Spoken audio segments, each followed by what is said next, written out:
Apple just launched the M5 MacBook Pro, but they didn't launch an M5 Pro MacBook Pro. So in this video, we're going to take a look at the old M4 Pro MacBook Pro compared to the M5 MacBook Pro and help you see the differences between these, when you should still go for the M4 Pro, and who should buy the M5 MacBook Pro instead. I do want to say thank you to B&H for sending me the M5 MacBook Pro to test out and see how it compares to some of the older machines. So let's get right into it. Both of these have the same design. They look almost exactly identical. They've got 6 speakers. They've got 2 Thunderbolt ports on the left side, 1 on the right side, HDMI port, headphone jack, as well as an SD card slot. But the Thunderbolt ports on the M4 Pro are Thunderbolt 5. The Thunderbolt ports on the M5 are Thunderbolt 4, unfortunately, which is too bad because Thunderbolt 5 doubles the bandwidth and also reserves extra bandwidth for displays, which this is a feature that's going to be more and more important as better displays come out in the future. One of the big under the hood differences is memory bandwidth, and the M4 Pro goes all the way up to 253 gigabytes a second of memory bandwidth, and the M5 only goes up to 153 gigabytes a second, which just means that day-to-day tasks will run a little bit faster whenever an application needs to access RAM. The M4 Pro starts with 24 gigabytes of RAM and can go all the way up to 48 gigabytes, and the M5 starts at 16 gigabytes and goes all the way up to 32 gigabytes of RAM. Both of these do start with a 512 gigabyte SSD, which is really nice that Apple doesn't do the 256 gig SSDs in the MacBook Pros. And either of these can go all the way up to 4 terabytes of SSD storage, but you're going to pay a pretty penny if you want to do that. Even though the computers look the same, the M4 Pro does weigh a little bit more due to the fact that it has an extra fan in it. And you're also going to get 2 hours less of battery life with the M4 Pro as per Apple's official runtimes. For day-to-day use, both of these computers are plenty fast, and I didn't have problems with either of them running any application I wanted to throw at them. So Final Cut ran just fine, Logic Pro ran great, Blender, a ton of different applications, and we're going to get into some real-world performance tests here in a second so you can see the applications that ran better on the M5 and all the other ones that still performed a little bit better on the M4 Pro chip. But for most day-to-day use, I didn't really notice much of a difference in how the computers felt. One of them didn't necessarily feel snappier than the other, but whenever you're exporting or rendering files, that's when the M4 Pro typically did a little bit better than the M5, but for some AI tasks, the M5 performed better. Running some Geekbench scores on both of these, they came out very close. The single core CPU scores on the M5 was actually higher than that of the M4 Pro, which is just going to be better for those day-to-day simple tasks. But the multi-core scores and the GPU scores on both Metal and OpenCL were all better on the M4 Pro. Also, Cinebench was better on the M4 Pro across the board. Really, the only thing that did better was the CPU single core on Cinebench. Next, I did the Geekbench AI benchmarks, and there was only one score that did better on the M4 Pro, and that was the single precision score. All the other scores were higher on the M5 than the M4 Pro MacBook Pro. So for AI tasks, the M5 should in theory be a better option. But I did a Diffusion B image generation test where I made a cat on a laptop with nachos on the side, and it took 14 seconds on the M4 Pro, and it took 15.5 seconds on the M5. So just a little bit slower, but this could also be just a random glitch, but very close. Next, I did some LLM testing using LM Studio running GPT-OSS 20B. This is where the testing got a little bit hairy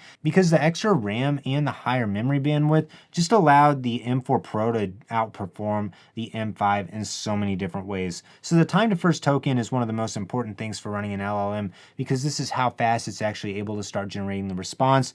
And it really wasn't even close on these. With the M4 Pro, I was getting 2.5 to 3.1 seconds for the first response, and with the M5, it was taking about 14 to 16 seconds, which felt like a lot longer to be waiting to see a response actually generating. And then the tokens a second score, the M4 Pro was able to generate almost double the tokens a second in both of my tests that I ran. So for LLM performance, the M4 Pro is still a better option than the M5, but I'd say really neither of these are great machines for LLMs, just due to the fact that they don't have a ton of RAM out of the box. But we'll see if software can continue to take better advantage of the neural accelerators. Next, I did a disk speed test, and it was interesting to see that the M5 actually outperformed the M4 Pro by quite a bit on the write side and just a little bit on the read side. So that's definitely interesting that Apple's really beefed up the speeds of the SSDs on the new M5 chips.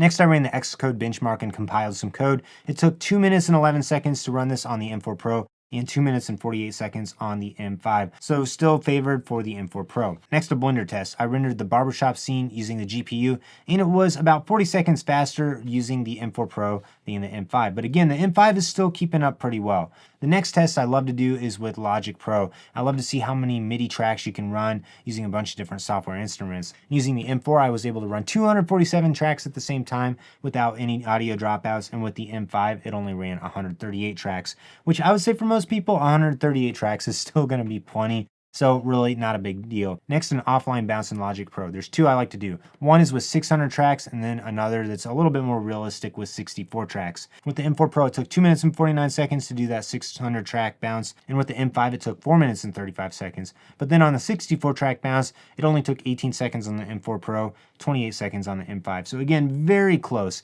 In running Logic Pro, both of the applications felt very smooth to me. One of them didn't necessarily feel better than the other. The next test was very interesting, the video exporting test.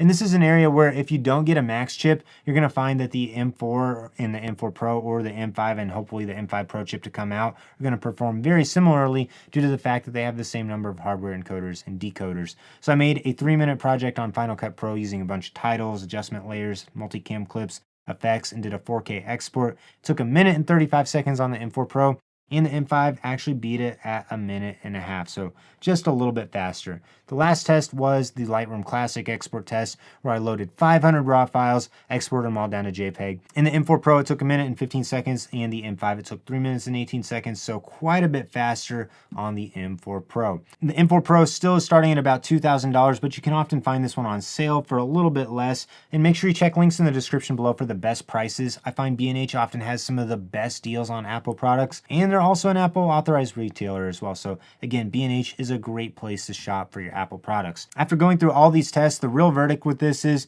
there's some stuff the M5 is a little bit faster at. You really need to take a look at all the different tests we ran, and I'm also going to have a link in the description below for all my tests where you can reference everything. Look at the kind of tasks that you like to do and use that as your way to decide between the M5 or the M4 Pro. If you're doing any sort of projects that do a lot of exporting and rendering and bouncing, I would really recommend getting the M4 Pro over the M5, namely due to the fact that it has the second fan and that the Pro chip just seems to handle those things a little bit better for the prolonged workflows. But the M5 is still plenty fast, and it's a great option, and we'll see if more software is able to take better advantage of those neural accelerators in the years to come. Also, the Thunderbolt 5 ports on the M4 Pro are going to be a better option if you want to use external peripherals, extra SSDs, and faster docking stations with more high resolution monitors. That's another area where the M4 Pro is still going to be a much better option than the M5. But if I were you, I would really just look again at all the tests we ran, see if there's anything that stands out to you that would be applicable to your workflow, and choose the computer that's going to be faster for you on a day-to-day basis. If you're interested in buying either of these, I'll have links to buy in the description below. And make sure you check out B&H for the best prices. And if you want to save a little bit more money, you can also sign up for their Paybu credit card.